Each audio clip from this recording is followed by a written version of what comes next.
Galactic Trade Summit was supposed to be routine. Ambassador Velter of the Zepyrian hegemony had attended dozens of such gatherings, where representatives from across known space negotiated shipping routes and resource allocations. The newest species to join the galactic community, humans, were presenting their case for expanded trade privileges. Velter found them unremarkable.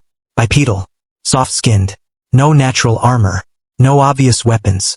Their representative, Dr. Lisa Rodriguez, spoke in calm, measured tones about economic projections and mutual benefit. Boring. The hegemony had dominated galactic politics for 3 millennia. They would grant the humans a few minor concessions, collect their tribute, and move on. Standard procedure for a primitive species. The attack came without warning. Secti assassins materialized from cloaking fields simultaneously across the conference hall. A coordinated strike meant to eliminate key diplomatic figures and destabilize the fragile balance between the hegemony and the coalition worlds. Velter had survived such attempts before. Barely. The lead assassin appeared directly behind the human delegation, a monomolecular blade already descending toward Dr. Rodriguez's neck. At that distance, at that speed, nothing could. Lisa Rodriguez moved. Not the clumsy panic of a civilian. Not the predictable reaction of a trained bodyguard. She twisted with fluid precision, her hand snapping up to intercept the blade. Her fingers closed around its edge, millimeters from her throat. The assassin's 4 eyes widened in disbelief. No species had reflexes that fast. The blade should have passed through her neck before her nervous system could even register the threat. But Lisa wasn't finished. In one continuous motion, she ripped the weapon from his grip, spun it in her palm, and drove it cleanly into his primary heart. The entire sequence took less than 2 seconds. Across the hall, similar scenes unfolded. Captain Torres vaulted over a conference table, drawing a sidearm that should never have passed security. 3 shots.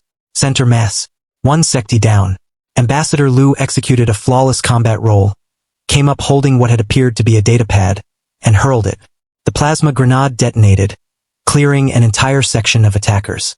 But it was Dr. Rodriguez who held everyone's attention.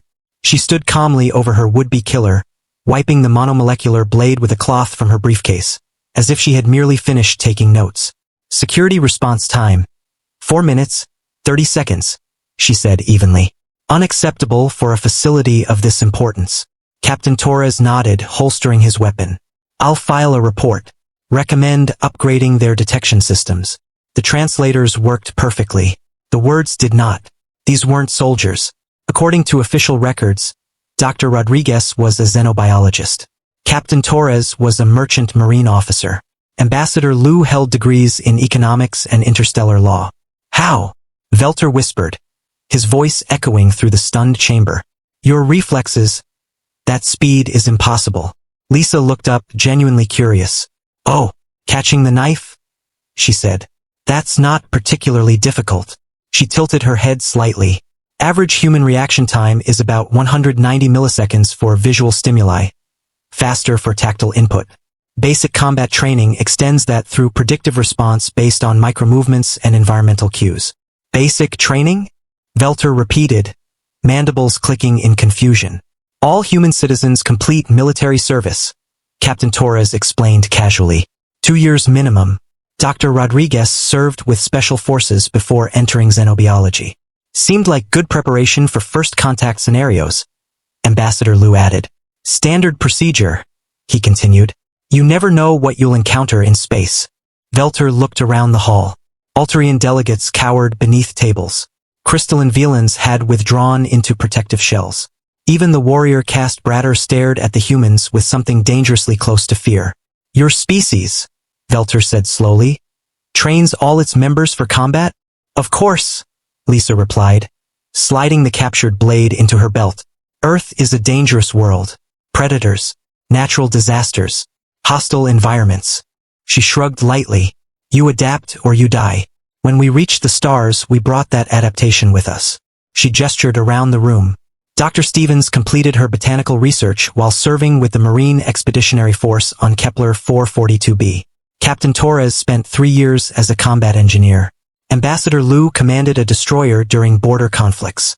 Border conflicts? Velter asked hesitantly. Pirates? Liu replied with a shrug. Occasionally hostile first contacts. Frontier expansion stuff. Nothing unusual. A chill ran through Velter's exoskeleton. In 3,000 years of dominance, the hegemony had never encountered a species that discussed warfare as casually as trade logistics. The Secti are considered the finest assassins in the galaxy, he said weakly. Lisa glanced down at the body at her feet. They're adequate, she said. Their timing was off by a few microseconds, and they telegraphed their strike. She paused. Amateurs, really? Amateurs. Lisa settled back into her chair and retrieved her datapad. You have to understand, she continued calmly. Humans evolved as persistence hunters. No claws, no venom, no armor. What we had was endurance, pattern recognition, and the ability to make rapid decisions under pressure. Captain Torres activated the hull security systems to begin cleanup. Now, Ambassador Velter, Lisa said politely, I believe we were discussing expanded trade routes through Sector 7. Velter stared at the humans, finally understanding. Not a client species. Not weak newcomers. Predators.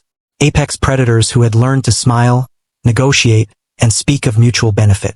The hegemony, Velter managed, will need to reconsider its position on human trade expansion.